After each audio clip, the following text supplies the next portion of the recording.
Hello everyone, I am Saitith and welcome back to my channel Saitith. In today's video, I'll try to compare the Poco F3 GT versus iQOO 7 device. So which phone is the best to buy for gaming? So this video is only dedicated for gamers only, friends. So that is the one thing you should definitely remember. I'll try to do the separate comparison as well with the other phones. So make sure to stay tuned for those videos. So in this entire video, I'll try to include all these kind of topics like performance, optimization, display, battery and charging, temperatures and the features. So don't try to miss anything. So this is really helpful video, friends. A lot of gamers, they're actually thinking to buy this Poco F3 GT, but they are really worried about all these factors. But I'll try to give the quick conclusion about this phone. So first thing is that I'm using this Poco F3 GT for the past only 4 days. This is my initial impressions only, friends. And this iQOO 7 device I'm using for the close to 71 days of usage with this phone. It's been really good experience using this phone for the 71 days. So the process in the both phones are completely different. It's like Snapdragon 870 versus Dimensity 1200. Which is the best, how they perform. So let's start with the benchmarks. That is where we can actually begin with the benchmark showing in between both phones. Let me try to show the benchmarks. Let's see. So the benchmarks in the iQOO 7 says 7 lakhs. So 7 lakhs benchmark you can actually expect. Right now we got 6 lakhs 88. But in the Poco F3 GT we're getting close to 6 lakhs 10,000, 6 lakhs 15,000 and sometimes 6 lakhs kind of range in the Poco F3 GT in terms of the benchmarks. So this is an Android benchmark only. I'll try to show you even the CPU throttling. How well the CPU throttling is managed in both phones. Let me try to show you. I don't know, these are not the realistic performance, but still I just want to show you what are the results both phones can actually get. In terms of the CPU throttling, most of the time the iQOO 7 was really consistent. Yes, most of the time it's really consistent, maintaining the scores as well between both phones. As you can see, let me try to show you other graph in the Poco F3 GT which are taken. As you can see, friends, it keeps on changing. If I try to do the right now CPU throttling test, the graph will be different. Every time it keeps on changing, as you can see. And next, in the iQOO 7 device, I did not see that kind of throttling happening anytime. No, from starting to beginning till now, 70 days of usage, I did do the CPU throttling test application, I think close to maybe 50 times or 40 times. But still, even though after doing so many kind of testing, I did not see any time in the green, as you can see, but the performance did not even decrease. Anything, no red at all. As you can see, CPU throttle up to 81% perfectly. And this other screenshot which are taken, as you can see, the graph, you can see the throttle.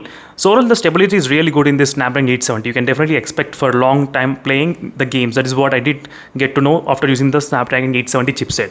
So in terms of the performance, I'm giving slight points to this iQOO 7 device in terms of the stable performance you can definitely expect in this phone for the long time playing. And next thing is about the optimization. And one more thing, I forgot about the RAM management. So RAM management is really good in the Poco F3 GT and even in the iQOO 7 as well. Both phones, they both have really great UI and the great RAM management for the multitasking. This is not some other MI UI's like experience. This is completely different in the RAM management. So RAM management section, I'm really impressed in this phone in the Poco F3 GT. So that section, both are kind of close to each other only in the RAM management. And in the optimization for the games, so this is where the Snapdragon clearly wins the optimization, because Snapdragon has got better optimization for the games, for the Battlegrounds mobile play and the Call of Duty game and few other games. So nowadays we may see optimization for the Dimensity because of the fact Realme X1 Max has got the update, which is the Battlegrounds mobile which has been optimized, which is unexpected totally. So after getting this kind of update 90 FPS in this phone, then I started to think that maybe the Dimensity process may get update same like the Snapdragon. But at this stage, right now, in the present and the past, the Snapdragon process are winner. But I'm not sure about the future. How will the optimization will be there in the Dimensity processor? That's the one thing you should definitely remember. For the long time gaming and for long term optimization and everything, the Snapdragon processor best option to pick. But if your price is limited, only go for the Poco F3 GT. If your price is limited, that is what I'm trying to mention. And if you don't want the triggers and if you want really good performance every time, then go for the iQOO 7 device, stable performance. That's the one thing definitely I can say. I'll do the side-by-side gaming performance completely only dedicated for the Battlegrounds mobile very soon. So stay tuned for those in terms of the FPS drop test and everything. So next, regarding the display refresh rate, both are having the obviously 120 Hz refresh rate, both phones. There is no problem with that. And next is the touch sampling rate. Obviously, this has got the 480 Hz touch sampling rate, slightly higher than the 300 Hz touch sampling rate. That might be a little bit kind of difference, but you may not expect huge difference, but just a little bit advantage. And iQOO 7 also got that 1000 Hz instant touch sampling rate response as well in this phone. That's the one thing you can definitely remember.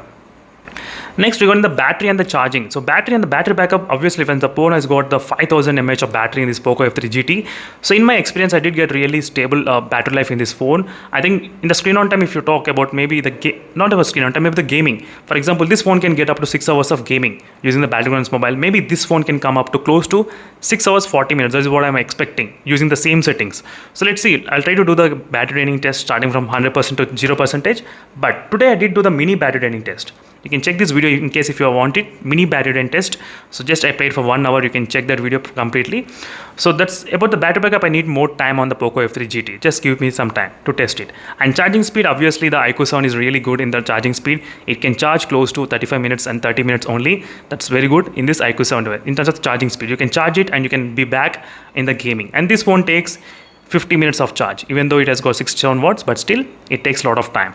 And next, regarding the temperatures. So regarding the temperatures, I did see the slightly kind of close to each other, but slightly higher in the Dimensity 1200, little bit, just a little bit higher, but not much. So maybe 0.5 degrees you can see increase in this phone, because whenever I did some kind of Genshin Impact game or maybe other gameplay test, sometimes they both are equal, sometimes slightly little bit higher. That's it in this Poco F3 GT. But I'll try to do the in-depth testing on this temperature by playing the, I think maybe Genshin Impact game continuously. I'll try to play. I did play the game. You can check the video in case if you want it for more information. So after that I came to know the temperatures are not that high as expected when compared with other phones. And next is the features. These where the things will get really interesting, because iQOO sound has got the really very strongest 4D haptic feedback. That's very strongest haptic feedback. Yes friends, when compared with other phones, I did like the haptic feedback. If you did not use this phone, you may not know it. Once you use this haptic feedbacks, only then you will be able to enjoy this kind of strong haptic 4D vibrations. That's very strong friends.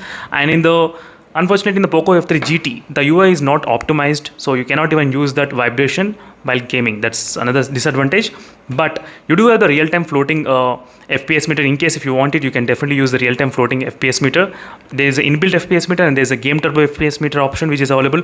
Voice changes is present in both phones, but voice changes you can use in this phone in the Battlegrounds mobile game. Right now with the update you can use, but still I did not receive the update in my device, so I'm not sure when I'll be receiving or not. I'm not sure exactly. Still a lot of users I did not receive the software update. Still I'm running 1.72.9 only in this phone.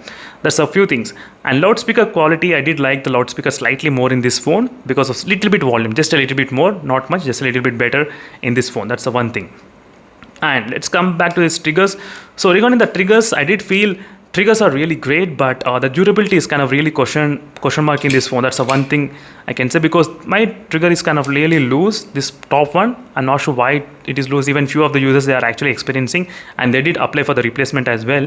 So that's another thing which I can definitely say that. But overall, it's a really good experience friends using this kind of triggers, and this is my first phone with the triggers, and I'm really enjoying using these triggers in this phone, obviously.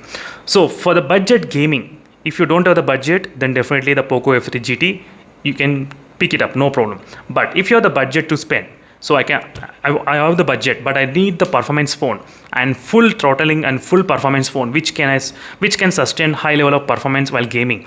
The answer is the iQOO 7 device can sustain high level gaming, because I did use this phone guys for about close to 70 days, intense kind of testing in this phone I did do. So that is the reason I do know about this device. But about the Poco F3 GT, I do believe this phone can do, but I need some time. I need some time for the long time gaming, how it will sustain. So in terms of the FPS drop test, the phone dropped out to 53 as well, 53, 52 when I'm doing the boot camp drop test. And this phone dropped, I think, close to 56 and 57, somewhere around that, not much. But I'll try to do the side by side, then you will be able to understand it better. So this is a complete conclusion friends. Finally, if you have the budget, go for the iQOO sound device. If you don't have the budget, go for the Poco F3 GT.